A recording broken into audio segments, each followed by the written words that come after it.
بابر اعظم کے خلاف جس طرح سے نعرے بازی ہوئی، زمبابر زمبابر، انتہائی دکھ کی بات ہے، انتہائی افسوس کی بات ہے کہ صدیوں بعد، مدتوں بعد ہمیں ایک اسٹار کرکٹر ملا، لیکن اس کے ساتھ ہم کس طرح سے برتاؤ کر رہے ہیں۔ پہلے یہ ذرا ویڈیو ملاحظہ کیجئے، اس کے بعد اس پہ بات کرتے ہیں۔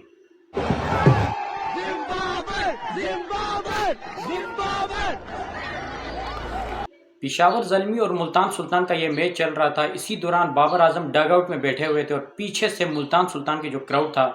ان کی طرف سے نعرے بازی شروع ہوئی، زمبابر زمبابر۔ حالانکہ یہ کوئی انڈیا کا کراؤڈ نہیں تھا، یہ ملتان سلطان کا جو کراؤڈ تھا وہ پاکستانی ہی کراؤڈ تھا اور پاکستانی ہی لوگ تھے جنہوں نے نعرے بازی شروع کر دی کہ زمبابر زمبابر۔ اور اس کے بعد آپ لوگوں نے دیکھا ویڈیو کے اندر کہ بابر اعظم پہلے اس کو آواز دے رہے ہو ادھر، اور اس کے بعد جس طرح سے بوتل اٹھا کے وہ کراؤڈ کی طرف مار رہے تھے بابر اعظم، یہ تمام تر اس کا غصہ تھا، اور یہ غصہ میرے خیال سے جائز تھا۔ دیکھیں، بابر اعظم پاکستان کے وہ پلیئر تھے، وہ کپتان تھے جو بہت ہی کول مائنڈڈ تھے، کبھی کسی چیز کو سیریس نہیں لیتے تھے، ہمیشہ سے ہر بات کو مذاق میں لے لیتے تھے۔ ان کے اوپر بہت زیادہ تنقید ہوتی تھی، اس کے باوجود بابر اعظم کسی کو بھی جواب نہیں دیتے تھے، اور آخرکار یہ ہم لوگوں نے خود اس کو مجبور کیا۔ دیکھیں، بڑے دکھ کی بات ہے کہ پاکستان میرے خیال سے وہ پہلا ملک ہے جو اپنے سٹار کرکٹر کو اس طرح سے رسپیکٹ دے رہا ہے۔ دیکھیں، یہ تمام تر نعرے بازی اگر ہمارے پڑوسی ملک ہندوستان سے ہو یا کسی بھی ملک سے ہو تو پھر تو سمجھ میں آتا ہے کہ چلیں، بابر اعظم سے ان کو حسد ہے، بابر اعظم سے جلتے ہیں، بابر اعظم کی بیٹنگ سے یہ لوگ جلتے ہیں، کیونکہ بابر اعظم کا اس وقت جو کمپیریزن ہے وہ وراٹ کوہلی سے ہے، تو پھر تو سمجھ میں آتا ہے کہ چلے ہندوستان یہ نعرے بازیاں کر رہا ہے یا کوئی بھی ملک کر رہا ہے تو وہ بابر اعظم سے جل رہے ہیں۔ لیکن بڑے دکھ کی بات ہے، بڑے افسوس کی بات ہے کہ یہ کہیں اور سے نہیں بلکہ ہمارے پاکستانی کراؤڈ تھے، پاکستانی عوام تھی۔ ملتان سلطان کا کراؤڈ بھی تو پاکستانی کراؤڈ تھا، تو پاکستانی لوگوں کی طرف سے یہ نعرے بازی ہوئی کہ زمبابر زمبابر،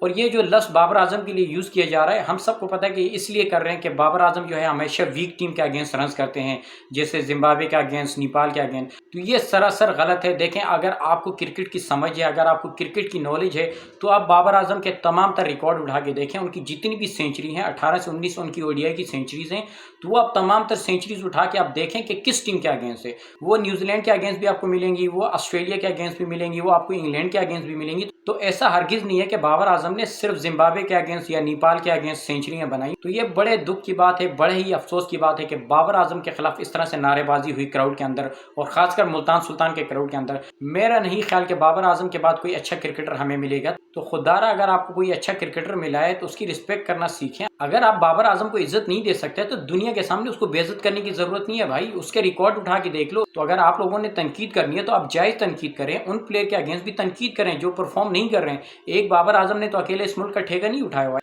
ایک بابر اعظم نے اکیلے اس ٹیم کا ٹھیکہ نہیں اٹھایا ہوا کہ اس نے پرفارم کرنا ہے، پیسہ تمام پلیئر لے رہے ہیں۔ ورلڈ کپ کے دوران جب انڈین کراؤڈ نے زمبابر زمبابر کے نعرے لگائے تھے تو اس وقت تو آپ لوگ بڑے اچھل رہے تھے، اور اب جب پاکستان سپر لیگ ہو رہی ہے تو وہاں پاکستانی کراؤڈ میں بیٹھ کے آپ اس طرح کے نعرے بازیاں کر رہے ہو، تو پھر آپ دنیا کو کیا پیغام دے رہے ہو کہ خود آپ زمبابر بولو اور کوئی اور بولے تو اس وقت آپ اچھلنا شروع ہو جاتے ہو۔